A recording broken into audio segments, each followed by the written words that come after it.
വെള്ളരിക്ക മോരുകറി എങ്ങനെയാണ് ഉണ്ടാക്കുന്നത് നോക്കാം. ഇതിൻ്റെ തൊലിയൊക്കെ കളഞ്ഞ ശേഷം കഴുകി വൃത്തിയാക്കി ചെറുതായിട്ടൊന്ന് അരിഞ്ഞെടുക്കാം. വെള്ളരിക്ക അരിഞ്ഞെടുത്തിട്ടുണ്ട്. ഇതിലേക്ക് ചേർക്കാനായിട്ട് എരിവുള്ള ഒരു പച്ചമുളക് കൂടി എടുത്തിട്ടുണ്ട്. ഇതിലേക്ക് അല്പം മഞ്ഞൾപ്പൊടിയും കൂടി ഇട്ട് കൊടുത്ത് ഇതൊന്ന് വേവാനായിട്ട് വയ്ക്കാം.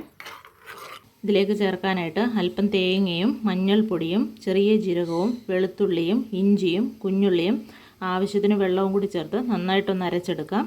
തേങ്ങ നന്നായിട്ട് അരച്ചെടുത്തിട്ടുണ്ട്. ഇതിലേക്ക് ചേർക്കാനായിട്ട് മിക്സിയുടെ ജാറിൽ വെള്ളം ചേർക്കാതെ അടിച്ചെടുത്ത ഒരു ഗ്ലാസ് മോരും കൂടി എടുത്തിട്ടുണ്ട്. വെള്ളരിക്ക വെന്ത് ഇതിലൊഴിച്ചുകൊണ്ടിരുന്ന വെള്ളമൊക്കെ ഒന്ന് വറ്റി വന്നിട്ടുണ്ട്. തീ നന്നായി കുറച്ച് വെച്ച ശേഷം ഇതിലേക്ക് നമ്മൾ അരച്ച് വെച്ചിരിക്കുന്ന തേങ്ങയും മോരും കൂടി ഒഴിച്ചു കൊടുത്ത് നന്നായിട്ട് ഇളക്കി കൊടുക്കാം. ഇതിലേക്ക് ആവശ്യത്തിന് ഉപ്പുപൊടിയും കൂടി ചേർത്ത് കൊടുക്കാം. വെള്ളം ആവശ്യമെങ്കിൽ അല്പം കൂടി ചേർത്ത് കൊടുക്കാവുന്നതാണ്. കറി നന്നായി ഇളക്കി കൊടുക്കുക. തിളച്ച് പോവരുത്. നന്നായി ചൂടായ ശേഷം തീ ഓഫ് ചെയ്യാം. കറി നന്നായി ചൂടായിട്ടുണ്ട്. തീ ഓഫ് ചെയ്യാം. ഇനി ഇതിലേക്ക് കടുക് താളിച്ചൊഴിക്കാം. വെളിച്ചെണ്ണ നന്നായി ചൂടായിട്ടുണ്ട്. തീ കുറച്ച് വെച്ച ശേഷം ഇതിലേക്ക് അല്പം കടുക് ഇട്ട് കൊടുക്കാം.